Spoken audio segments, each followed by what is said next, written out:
Okay, pangalawa. Yan o. Guys. Isang mapagpalang araw po sa atin lahat. Welcome back sa panibagong episode natin. At sa ating panibagong sport fishing adventure. At samahan niyo po kami. Kasama ko pa rin dito si Palangga Marco. Let's go!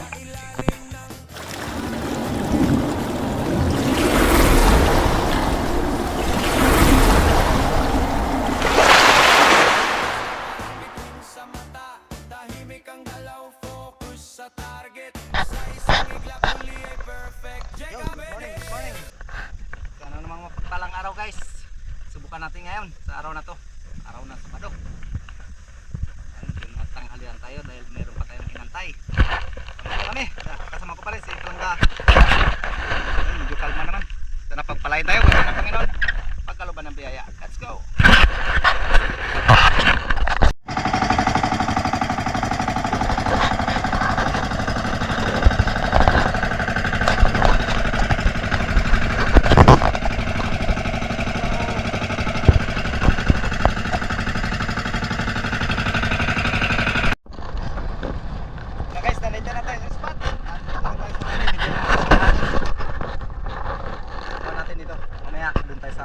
Malalim. Okay, so tap lang tayo para makapag-dive na. Let's go! Okay, let's go. Suspresin. Ayan, at pagkarating nga namin ng spot, nagara na rin kami sumisid. At ito ay bagong spot lang. At bago lang kami nakasisid sa spot na ito. Dahil nga medyo may kalakasan ng hangin, ay dito lang muna kami sa tabing area. At dito ay sa unang trap natin at warm up dive na rin. Habang nag-aambus tayo ay meron akong napansin na grupo ng unicorn fish, plus pine unicorn. Ngunit nandun lang sila sa unahan at ayaw pang lumapit. Kaya sa katagalan ng ating pag-aabang dito sa ilalim ng dagat ay minabuti ko na umangat na lang at para umabante na sa unaang area. Para doon na mag-sit up ng panibagong pagsisid at pag-ambos.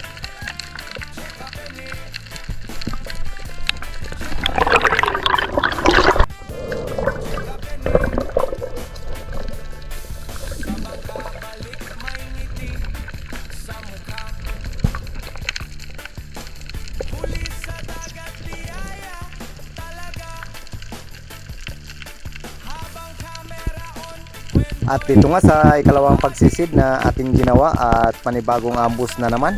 At dito ay lalo silang dumami at yung malalaki ay medyo malayo pa at nag-aalangan na lumapit. Kaya nag-antay tayo ng magandang timing o mamit natin yung tamang distansya para tuluyan natin itong makalabitan. At medyo sa katagalan din na ating pag-aabang ay talagang ayaw nang lumapit, kaya ako na ang gumawa ng paraan para tuluyan silang makalabitan. Dahan-dahan kong itong nilapitan at dito ay nakasagawa tayo ng unang pagtira. At sa unang pagtira ay nakahuli tayo ng isang unicorn fish. At ito yung ating unang isda para sa araw na to.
At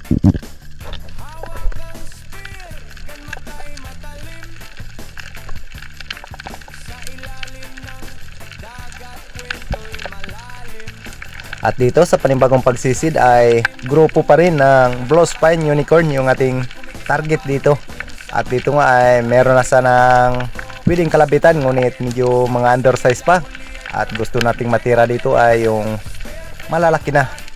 At yun nga, medyo mailap sila at nag-aalangan na lumapit. Kaya sa katagalan ng ating pag-aabang dito ay hindi tayo nakakalabit. At umatras na lang ako para umangat. At dito sa panibagong pagsisid ay isang pahabol na tira yung ating ginawa. At mabuti na lang ay tinamaan yung isdang ito. Kaya dito ay nakadali tayo ng ating ikalawang isda para sa araw na to. Isa pa ring unicorn fish at ito yung mga nangyari.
At dito sa panibagong pagsisid ay paangat na ako at na-off na natin yung ating camera. Kaya nung paahon ako ay nakita ko na mayroon palang nakakubli na isang unicorn fish dito sa may bato. Kaya hindi na natin na aktuhan yung pagtira nito. Pero goods naman dahil nahuli na naman natin. At ito yung ating ikatlong surahan para sa araw na to. At ito, isa na namang surahan uli yung ating natira dito. Ngunit hindi pa rin natin na videohan yung pagtira. At sa butas lang na pansin ko na mayroon palang isang surahan. Kaya dali-dali ko na itong pinalabitan. At ito yung pinakamalaki sa kanila. Halos ay umabot ito ng 2 kilo. Medyo malabo na guys. Pero ayos pa rin, tinamaan pa rin. Kaya't matapos ko itong masecured ay nagsagawa pa ako ng ilang pagsisid, ngunit medyo mailap na sila. Kaya nagplano ako na umakyat muna sa bangka at magpahinga. At babalikan lang natin mamaya pag makapahinga tayo kahit na 1 oras lang. Ayan, sa unang pagsisid natin ay nakaapat na surahan agad tayo. Ayos at salamat sa Panginoon dahil pinangkalooban agad tayo ng maagang biyaya.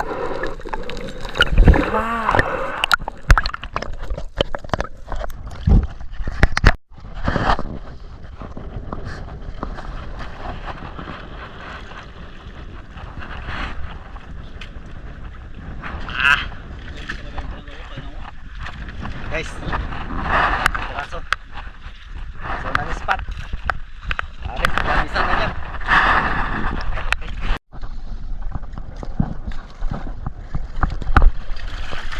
At ito nga, makalipas ng mahigit na 1 oras ay balik na naman tayo sa panibagong pagsisid. At dito sa ating unang pagsisid, isang sweep lips yung ating naging unang target sa pangalawang pagsisid na ito. Ayan, good size na rin, kaya di na ako nagatubili na tirahin ito. At pahabol na tira yung ating ginawa. Buti na lang ay tinamaan na ito. At good size na rin, mahigit na rin ito 2 kilo. Kaya goods na at panalo sa ikalawang pagsisid na ito.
At dito nga sa panibagong pagsisid, panibagong pag-ambos at panibagong target. At dito ay meron target tayo na isang unicorn fish. At pahabol na tira na naman yung ating ginawa, kaya mabuti lang ay tinamaan ito. At ito yung ating ikalimang unicorn fish para sa araw na to. Ayos at manalo.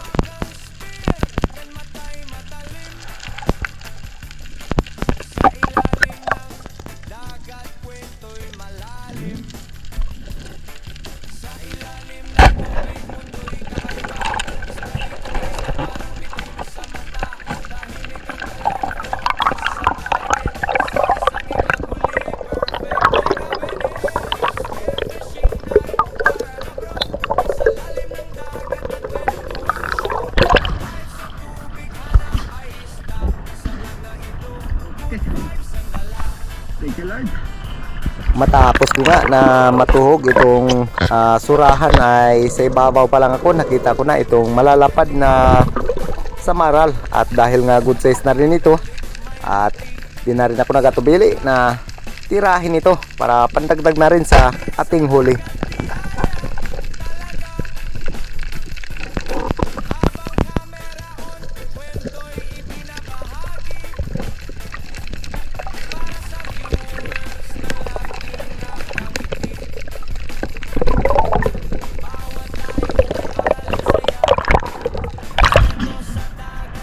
Ayos. Lapad.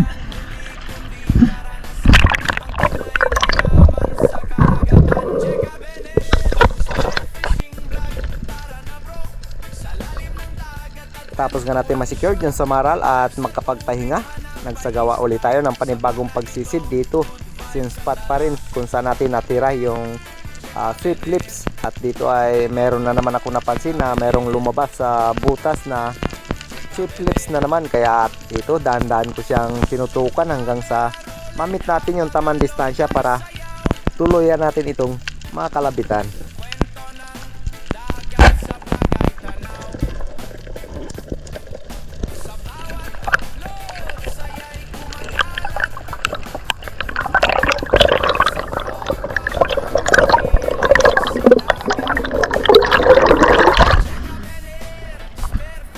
Thank you, Lord.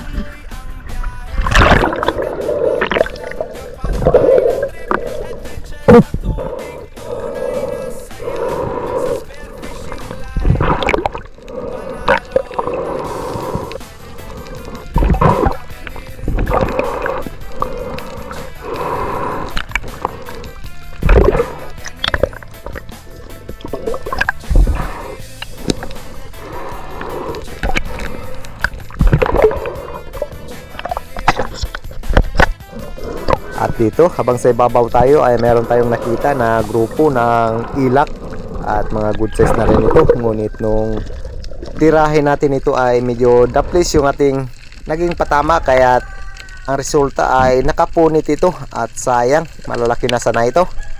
At matapos nga nito ay nagplano na ako na umakyat na sa bangka dahil plano na naming puntahan yung spot kung saan na madalas kami makakuha ng GT. Kasama pa natin sila Lucasi at Silent Hunter Bugoy at Batang Espiro.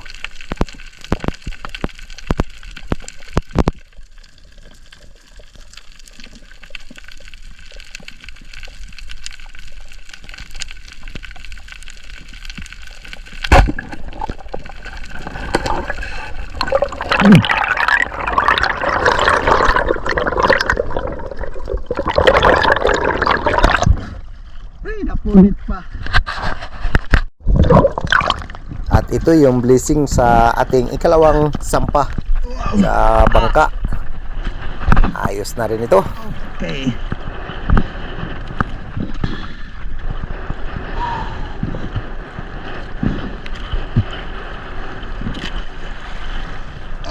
Okay, pangalawa. Yan, oh. Ayos. Okay, pangatlong bahura. Subukan natin dito, sana makadagdag tayo. Let's go. Matapos nga tayo makapag-load ng ating SG ay ito, nakita ko yung grupo ng Salay Batang at mga good size na rin ito, kaya bumawas na ako ng isa dahil masarap ito pang prito. Wow.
Matapos natin ma-secured yung Salay Batang at ito, merong nagpakita na talakitok dito sa malaking bato.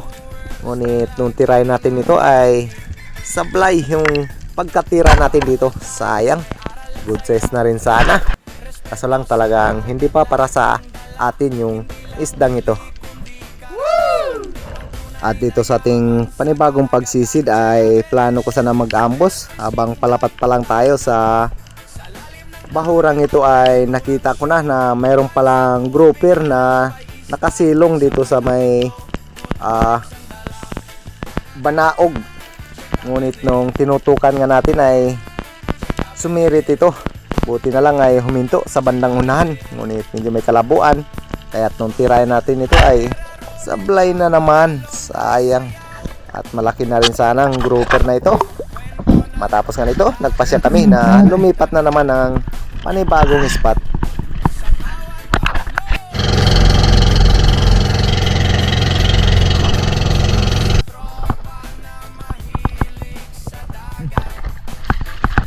At dito sa panibagong spot at panibagong pagsisid yung ating ginawa.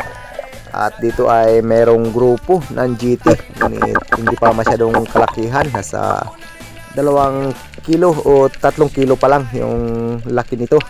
Ngunit ayaw ibigay sa atin yung tamang distansya, kaya umatras na lang ako dito at umangat. At nang matapos nga tayo magkapagpahinga, nagsagawa ulit tayo ng pagsisid. Ngunit ito nga, sumalubong yung GT. At mayroon pala akong isang target dito na mangrove snapper. Nasa 8 kilos na ito or 9. Ngunit hindi tayo nabigyan ng tamang pagkakataon para mamit natin yung tamang distansya hanggang sa kapipili natin ay napunta tayo sa wala. Sayang talaga. Yun nga, kung di ukol, di bubukol.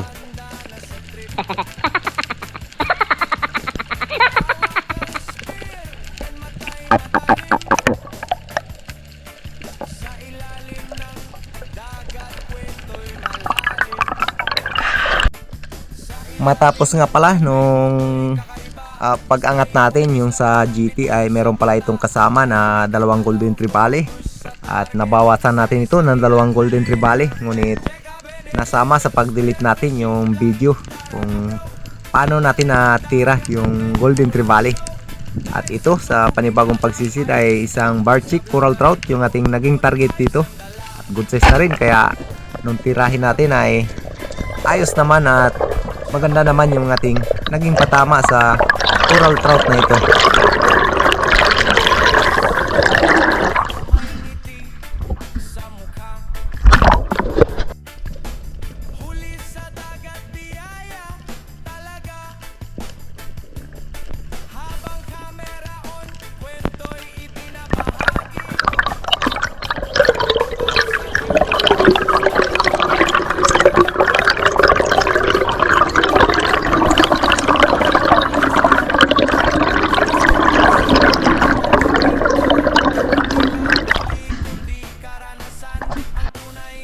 Matapos nga natin ma-secured yung coral trout at dito ay meron tayong nakita na 2 good size na samaral at medyo may kailapan ito.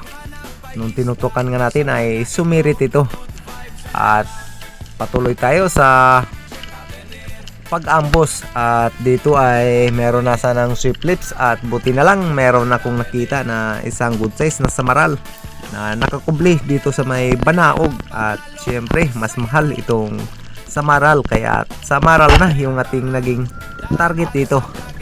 Ayos at malapad na rin ito.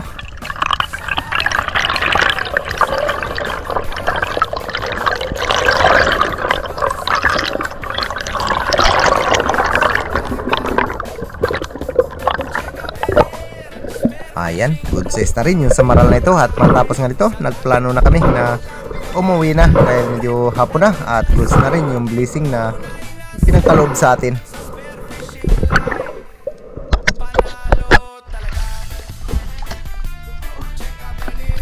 Okay, thank you Lord.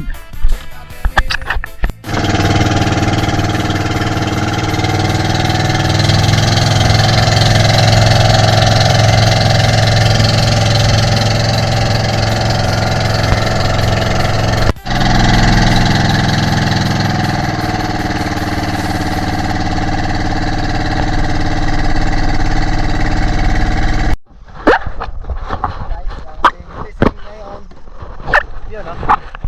Puno, siyempre. Ayos, goods na rin. Paldo. Okay, yun guys, yung kinita natin ngayon. Ayan. 695 yung sa buyer, at meron tayong nabenta na 250 sa labas. Okay, goods na rin.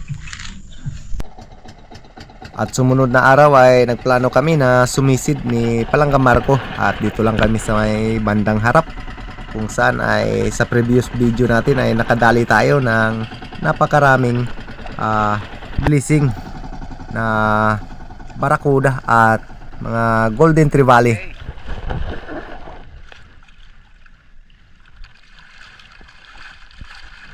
Okay, dito lang tayo sa malapit.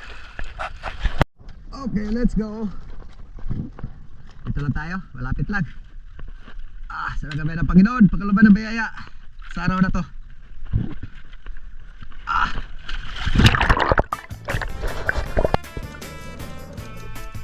Matapos nga tayo makapag-load ng ating pana ay dumiretso na ako dito sa may aquarium o kultura ng lobster, at dito sa unang drop natin ay merong lumapit na grupo ng talakitok at medyo mga undersize pa, at buti na lang di nagtagal ay merong nagpakita na good size na golden trevally, kaya dali-dali ko itong kinalabitan, at buti na lang ay tinamaan ito, at ito yung ating naging unang isda para sa araw na to.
Matapos ko nga na matuhog itong golden trevally ay ilang pang pagsisid yung ating ginawa at wala na tayong ibang naging target, kaya babanti na ako dito sa may unaang area.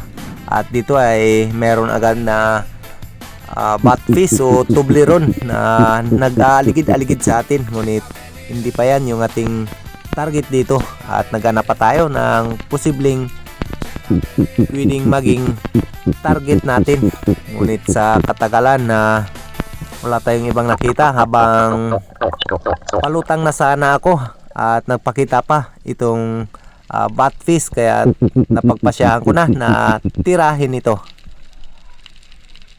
At ito na rin yung naging ikalawang isda para sa araw na to.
Matapos ko nga na ma-retrieve itong batfish ay nagpasya kami na lumipat na ng spot doon sa bandang unahan na rawis, kung saan yung sa previous video natin ay doon tayo nakahuli ng napakaraming pugita. At dito nung dumating nga kami sa spot na ito ay agaran na rin kami sumisid para maklim natin yung blessing na para sa atin sa araw na to.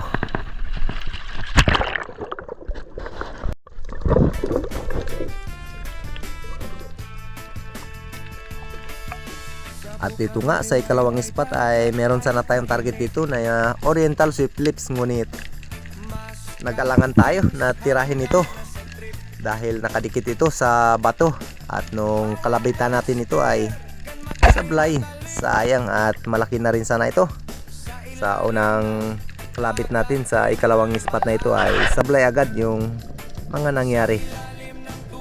At dito sa panibagong pagsisid, panibagong pag-aambos, at nag-abang-abang tayo kung ano ba yung posible nating matira dito. At ito, nag-abang-abang tayo kung ano bang isda na lalapit. At kung napapansin nyo, medyo marumi yung dagat dahil napakaraming lumot.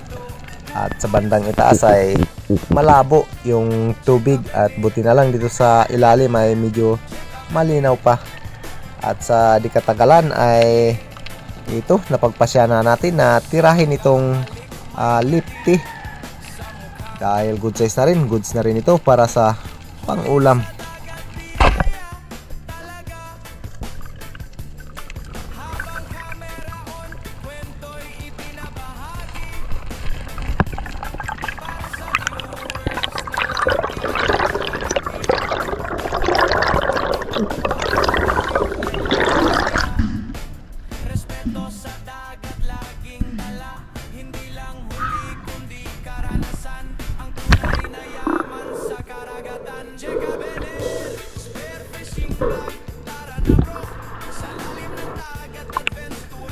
Matapos nga natin ma-secured itong lipti ay panibagong pagsisid yung ating ginawa. At dito ay meron akong napansin na grouper na nakatingin lang sa atin, kaya dahan-dahan ko itong binaba at para ma-meet natin yung tamang distansya.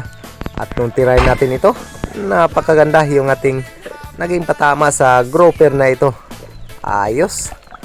At buti na lang ay napansin pa natin na nakaharap pala yung isdang ito.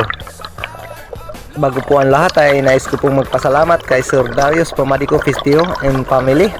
Ayan, marami pong salamat, at shoutout na rin kay Dennis de la Cruz and family ng Naikabiti, Arman Talisik ng Conciliation Cebu, Brian Kilvin, Nestor de la Rosa, Marcelo Bernaldez, Kasalom TV, Larimo Silario Lacuatsero, Ronnie Villanueva, at kay Ronald Imbodo, kay Ma Michelle, Danilo Adalim, at George Prince Adalim ng Santa Rosa, Isiha, Juni Haiktin, Modisto Paul ng Tondo, Manila, kay Leandro Puryu, Gloria Vidal ng Mountain Province, at Jose Roldan Hornales, Julito Cuesta, Giovanni Josico ng BCG Taguig, Manila.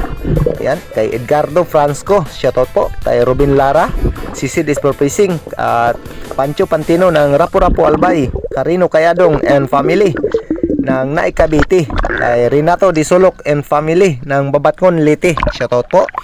Sa Labutap and family ng Eastern Samar, Rodi Diladja ng La Union, kay Boss Job Sportfishing, at kay Brunistor Roel Suay Baguio ng Antipolo City, Hanford de San Jose ng Kaluya Antique, at Ribando Silongo ng Las Piñas City, Manila. Ayan, shoutout po kay Tuto Kalingaw ng Coron, Palawan, shoutout po.